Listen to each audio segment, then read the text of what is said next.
everyone, I'm Cassandra Donnelly from Creative Passages, and today I want to share my art process with you of creating my first page in my trauma/grief journal. And I just want to put a trigger warning here ahead of time, even though I'm not going to go into any detail about a particular memory or any memories other than a place.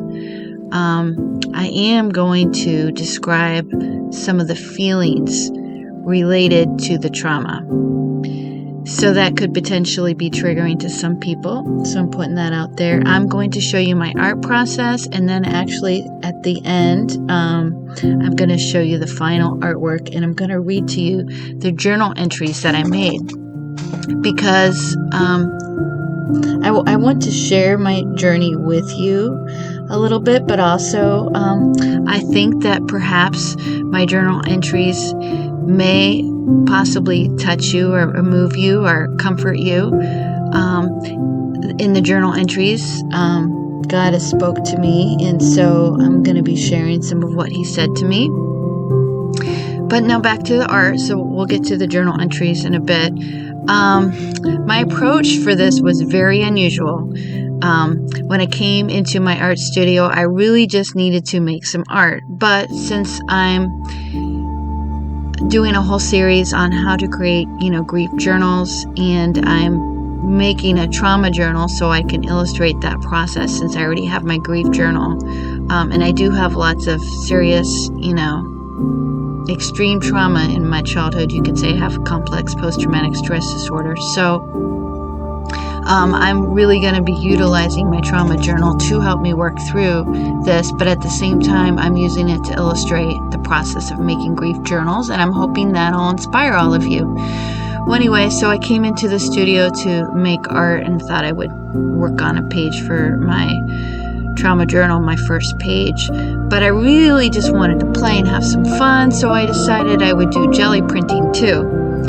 Now, it turned out that I ended up making 2 pages at once, because when my paper was laying on my jelly plate, having to wait a few moments before it could pull up that print, then I was working on the other side, and I would go back and forth. I've never done that before.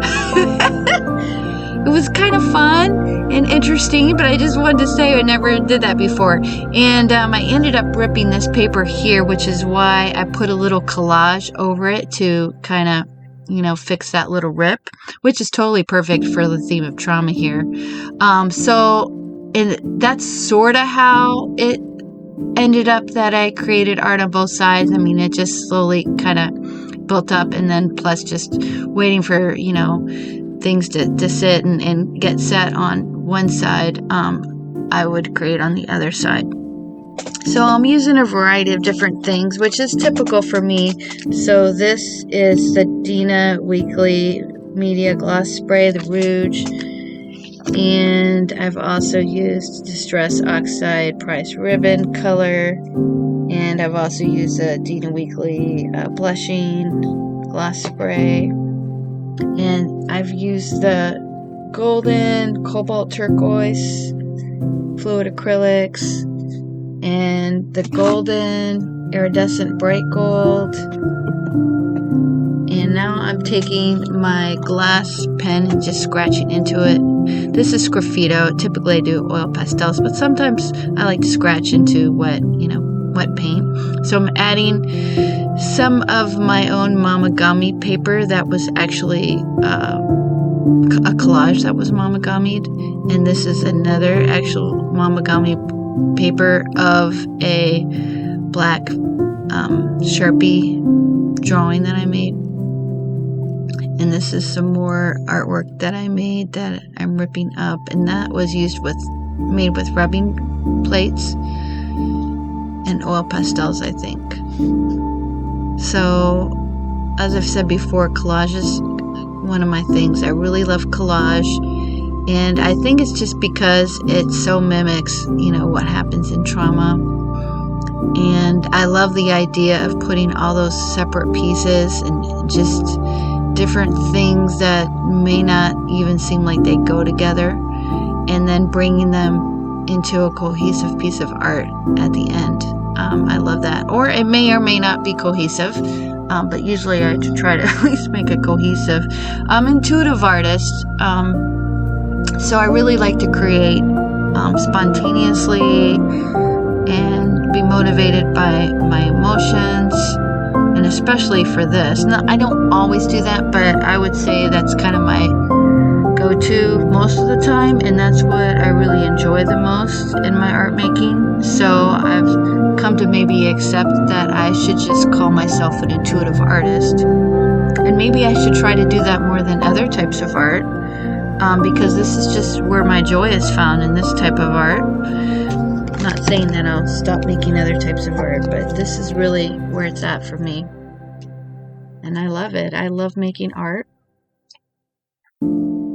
Right now, I'm just kind of blending in those different pieces with some of the Liquitex Basic Acrylic Transparent Mixing White. Now, it's not 100% transparent, but it's not as thick and opaque as regular white paint. And so now it's been sitting on there a while, and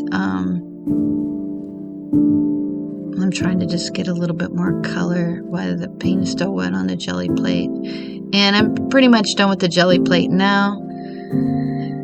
And I want to just devote the rest of the time to adding on to these pieces. So I'm using the blow dryer in between, each side to dry it before I flip it over. But I'm just cutting that part of the video other than the beginning, so you can see that that's what I've done. Now I'm using a China pen to draw just different designs. I really love mark making, and especially when you're trying to make art about something and you don't know exactly how you feel, line making is just a great thing to do, because it can speak for you, and even if you still don't know what it's saying, it's at least expressing. So maybe later you can go back and try to decipher it. If you want to take the time, you'll probably find out more about yourself and heal even more if you take the time to decipher what it might be saying. But when you need to de-stress and just, feel better and self-soothe and care for yourself, sometimes it's better just to get it out and then worry about what it might mean later. And that's what I'm doing here. So those two collage pieces were more mamagami paper. That the paper originally was Sharpie with some markers, I think, and then I just ripped it up. So I absolutely love gold paint, so I'm adding a lot of the gold paint. Now I'm adding the plum colored Distress Oxide stamps, and the color exactly is called Seedless Preserves. It's from Ranger Tim Holtz. So now I'm using a blue painter pen and just adding some marks. I couldn't really get it to work that well, but I just wanted to add those marks, and I really like the idea of using distress sprays. This was the Prize Ribbon color. I got too much on it, so I'm trying to wipe some of it off. And now I'm adding the Caran d'Ache crayons, and I'm going to use both 1 and 2, but this is the number 1, the kind that doesn't move. It's wax resist, and so I just want to get some color on there that's going to stay put even when I add more layers and more wet paint to it in the end.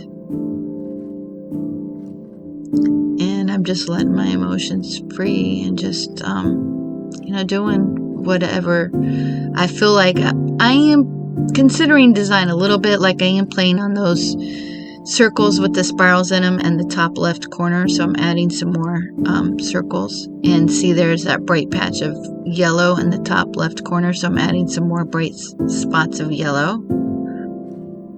And now back to the other side. I want just to add some lines, radiating downward. That got motivated by those lines that were scraped into it at the very beginning. So I kind of let the previous marks inspire or motivate me to make more marks. So you see there's a kind of spiral mark in my collage piece up at the top right. So that is why I added a spiral down to the bottom left. And so I'm just kind of playing on some of those lines. For some reason, I just wanted to put a strip of horizontal lines going down in different sizes. That felt right to me. And I want to point out that there's a little piece that almost looks like a little hole sort of in the center on the right-hand side. That really seemed to express something, whether it is the whole of my past, the trauma that sometimes can feel like it sucks you into a dark abyss, or it could be a portal that takes you into a new chapter of your life, into a new place of healing, or to encounter with the Lord. It could be both, depending.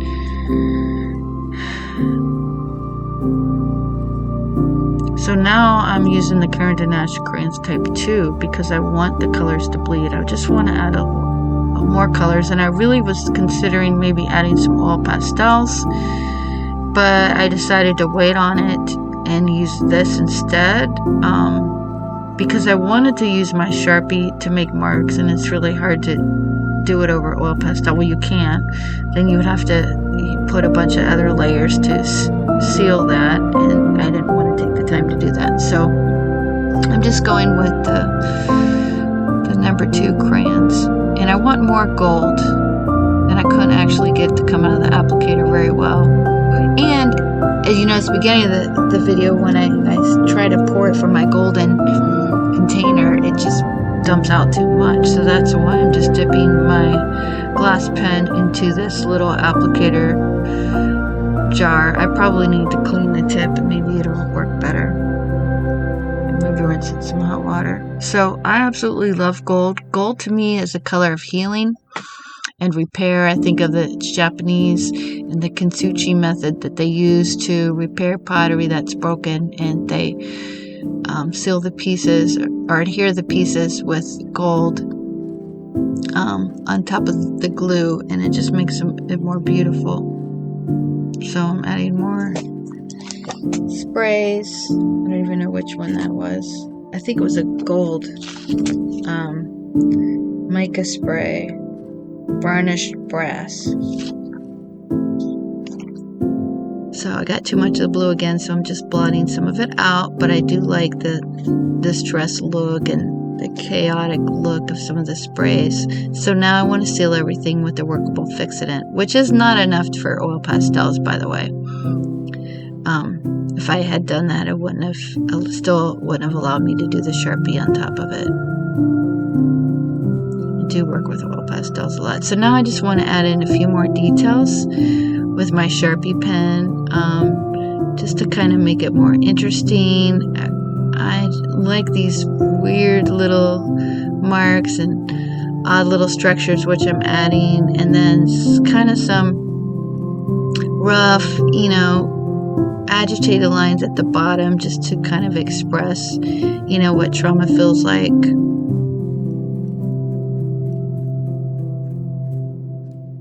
And by the way, I have this speed here, I think at 600%. So I think the entire process took me about 2 hours. And so the art making process here is condensed to about 15 minutes. So now I'm back to the China pen, which I really enjoy. Or I guess it's a pencil, not a pen. So I'm just kind of coordinating everything with that and giving it a dark border. And actually, I like this piece. I do. I'm happy with it. I think as far as artistically, I think it looks better than the other one. But both of them I really like because I think it captures how I feel. And, it was satisfying to my soul. I don't know if you've ever experienced when you make art, like it's just satisfying to your soul. It feels like whatever is inside of you that needs to come out, comes out when you make art. And that actually is why I'm an artist, and actually why I'm an art therapist as well. With my trauma, it was so severe that I couldn't actually remember it. I didn't have visual memories. My memories were stored in my body. But when I would create art, it would help me tap into that and be able to express something that I couldn't reach otherwise. And that is really why I started to make art, and why, it was so central to my healing, and still is and always will be. So now I'm adding some quotes onto my art, which you can't see yet, but you will see because I'm going to zoom in a video. The quote at the top right said, "Never alone, never forgotten, always loved." And then I wrote, "Never abandoned," which you don't see yet, but you're going to see in a minute here, by those little blue lines that look like steps, kind of.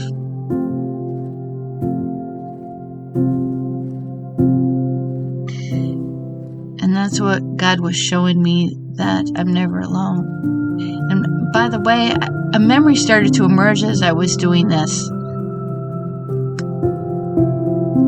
A memory of me in the hay barn, a place that my father abused me. And so God showed me like all that light coming down, radiating out towards it. So this is the other side, though, that I titled "Somewhere Lost But Then Found." So I want to read the journal entry. Where do I start? When you don't know where to start, just start with art. Its voice will speak for you. It will speak of a time long ago before words were formed. It'll speak of secrets whispered in the night. It holds your secrets. It holds your pain. It can't stay trapped forever. It won't stay trapped. God says He's cleaning you. He'll get to those places. He'll get to each and every one. He created you. He knows how to heal you too, one by one. He goes into each spot of pain. He shines His light, oh so bright, darkness cannot stay. It's time to look in, see what's trapped there, and set it free. Set you free. You are not her. You are no longer that little girl trapped and alone. You were never alone. God was always there. It just felt that way. It just seemed that way. It was not your fault. You never did anything to deserve it. No amount of darkness or pain can stay hidden or escape the hand of God. Today is the day He scoops up that little girl and rescues her from the torment and pain, from the self-hatred and shame. Enough is enough. It's time for trauma to be broken off. It's time for healing. God says, "Give me your pain. Give me your broken pieces. I will collect them all and rebuild you new again, fresh again.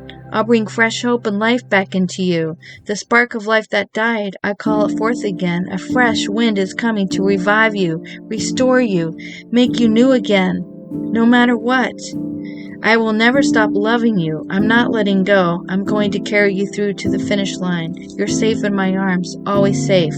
I sent my angels to watch over you and assist with your healing. You're coming through to the other side, to the place of victory, wholeness, and rest."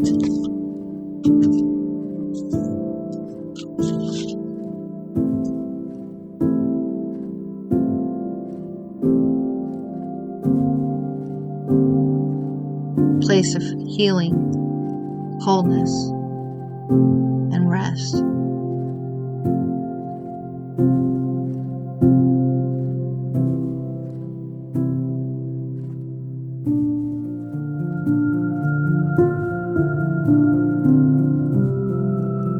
Recovery is possible. Each day, God equips us with all the power and the strength we need to get through it. This is called Never Abandoned. This was the one where I said a memory started to emerge. I didn't get the full memory. I've processed similar memories. I don't want to trigger you by telling you about it. But a form did emerge of just this lifeless body. Okay, so that's there. I'm not going to say any more about what happened. But it's in like a hay barn. There's hay.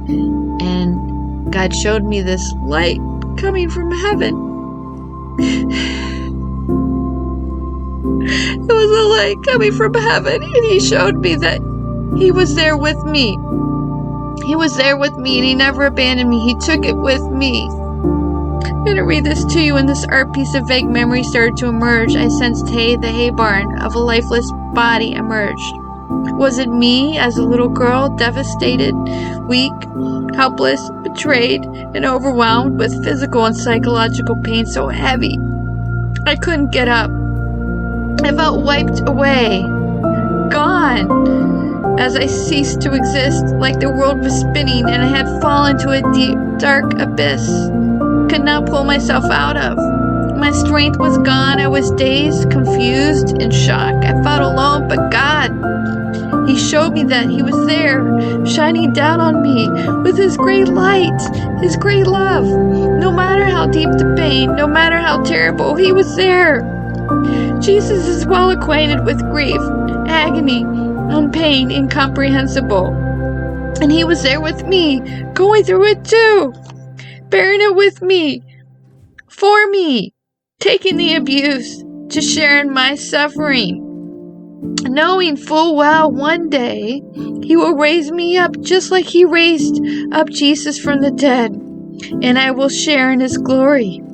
I will be resurrected. His power and life will course through me and make me full of life and new again. That pain will be transformed into a mission and a calling. So it wasn't the end.